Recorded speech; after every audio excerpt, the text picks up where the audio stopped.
Bonjour, dans cette capsule vidéo, je vais vous montrer comment remettre le variateur de vitesse aux paramètres d'usine. La première étape qu'on va faire, c'est d'enlever la carte SD qui est sur le variateur de vitesse. Puis, on va aller effacer ce qu'il y a sur la carte. Donc, la carte, je vais la mettre dans un adaptateur, puis je vais le brancher sur mon port USB. Donc, vous voyez tout ce qu'il y a présentement sur la carte SD. Je vais tout effacer.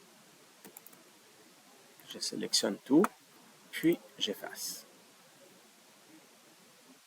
Puis ensuite, je vais revenir où j'étais, ici. Il y a un fichier qui est disponible sur le site de Siemens qui s'appelle updater.inf.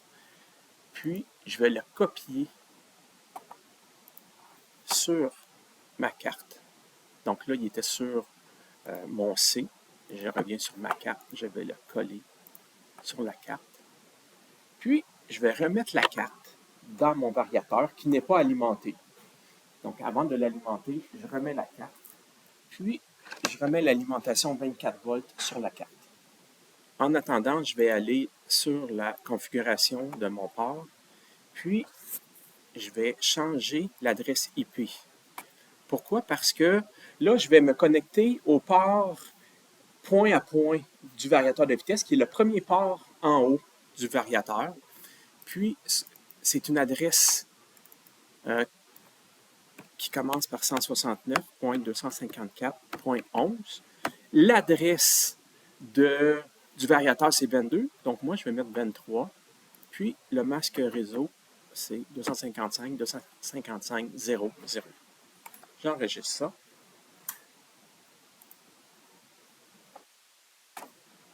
Et si je viens,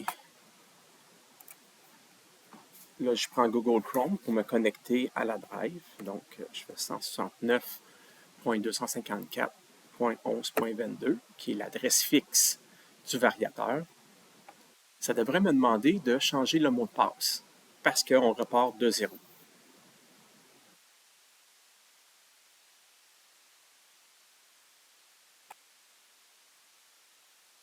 Je vais désactiver mon Wi-Fi juste pour m'assurer qu'il ne s'en va pas lire. Donc, vous voyez qu'en désactivant le Wi-Fi, il s'est connecté par mon lien filaire et non par le Wi-Fi. Je vais y rentrer un mot de passe. Au cégep, je propose 1, 2, 3, 4, 5, 6, 7, 8.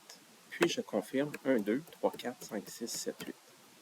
Il faut absolument avoir 8 caractères. Je fais OK. Puis, le username par défaut, c'est administrateur.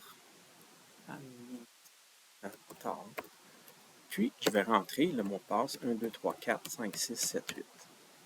Je fais un login. Vous voyez que là, présentement, il voit que mon ordinateur est connecté au variateur de vitesse, qui lui-même est connecté à l'automate et au moteur. Je vais venir dans Commissioning, dans les Properties. On va lui donner un nom. Je vais l'appeler variateur 1. La rotation, donc ici, je fais Apply Setting. Donc, on ne change rien au niveau de la rotation. Je vais venir dans Tuning. On pourrait faire un one-button tuning. Donc, on pourrait tuner ici le variateur de vitesse, mais on va le faire plutôt avec un petit apportail. Je vais vérifier les autres paramètres. Diagnostic. Application ici, dans les paramètres. Ce que je propose, moi, c'est le maximum speed de tout de suite le mettre à 100 RPM. Surtout si on travaille avec les systèmes de positionnement de Mojo.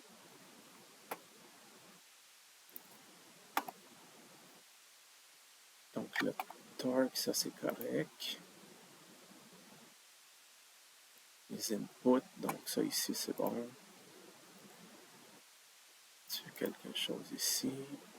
Donc, je pourrais changer le password. Donc, je vais faire Save Changes en bas.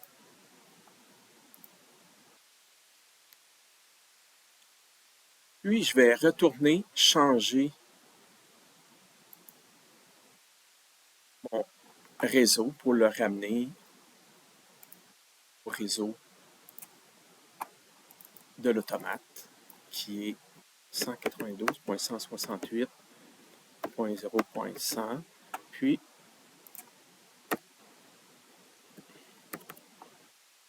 le masque, c'est 255.255.255.0. Donc, ça termine la mise aux paramètres d'usine du variateur de vitesse.